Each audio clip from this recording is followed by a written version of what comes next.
Hey, I'm Talia Brown. I'm a personal shopper and stylist. My job can be anything from working on a photo shoot, whether it be editorial or commercial, or helping personal shopping and helping somebody find their perfect wardrobe. So I guess I always kind of knew I wanted to work in fashion. Even the first day of grade 1, when my teacher asked what I wanted to do, I said I wanted to play dress up. And I guess I didn't really realize there was such thing as life-size Barbie dolls, and it was going to be my actual career. And even now when I go home and I bump into people, they're not surprised that fashion is where I ended up.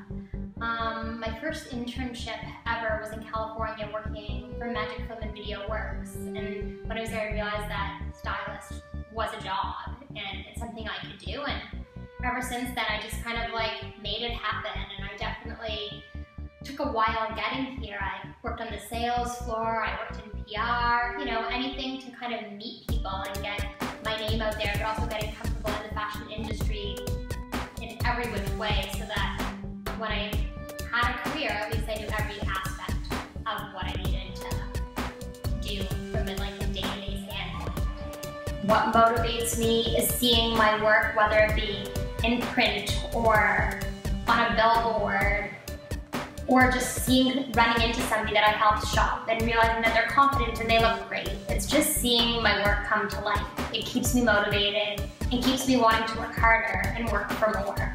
That's what I feel good about, just the fact that I've helped create this feeling, this emotion, this perfect, pretty picture. I think as a kid, I never really saw things the way everybody else saw them.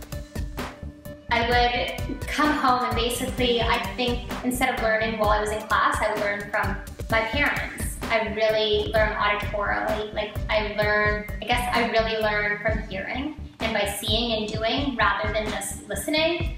So I'm a doer, and I think being a doer, I was always wanting to create mood boards, or that's what we call them now. As a kid, they were just pretty pictures or pictures that actually made no sense and were more like a big mess. But it gave me the confidence, just having my parents around telling me that this was art, it was beautiful, I should keep going. And I think they just always inspired me to do something I loved every day. And my parents said you should never go to bed upset. You have to always want more and need more. And I think just being encouraged from a young age to be who I wanted to be has kind of got me here today.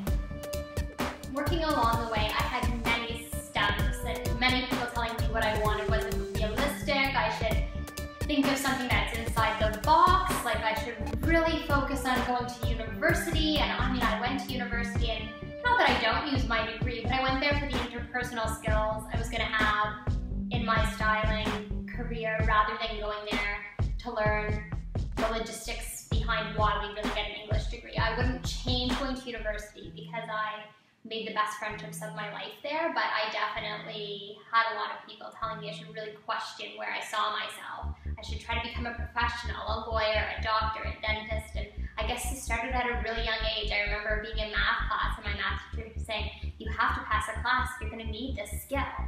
And I went home being never going to have this skill. I was scared. I just really didn't know what I was going to do unless I learned these skills. And I'm happy everything took the route it did, but I'm also happy that I had the confidence to go home and not linger on things that people told me I couldn't do, and rather focus on things I can do and could do. The weird thing about my career is I think my very first shoot, I didn't tell them it was my very first shoot, I just kind of faked it till I made it.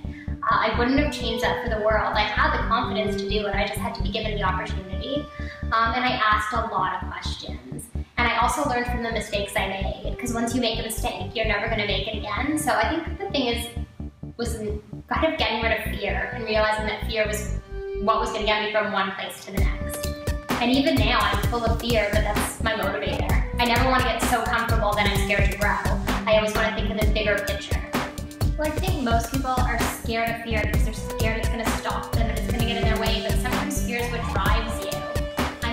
You might not be able to succeed and feel like you've accomplished something every single day, but you don't need to, as long as the next day you accomplish what you meant to accomplish the day before. So you should always, like I said, set your benchmark one step higher than the last so that you're never comfortable. And I think the only thing that really makes us grow is fear. So even if you're scared to take one more step, you just need to do it. I think fear is just an important aspect of everybody as a human being. I'm not really sure what makes me different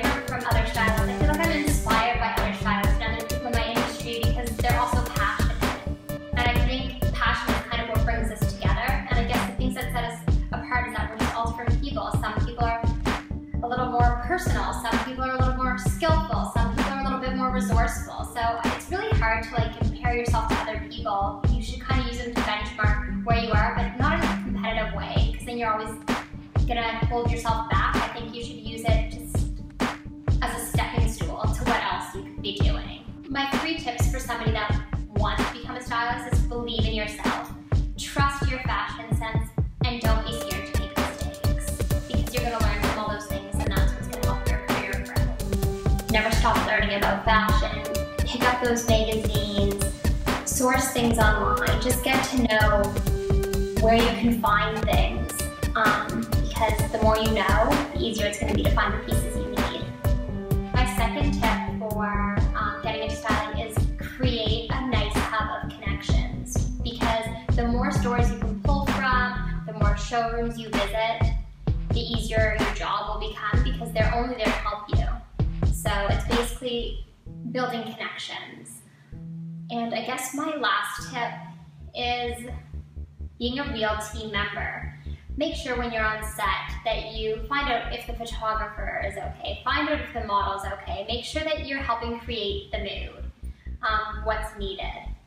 I think there's been many times when I've thought about giving up and realized that this is my career, this is what I want to be in, nothing can get in my way. I mean, after Ford closed its doors, I definitely was like, oh my God, is there a home here for me? Is there enough work?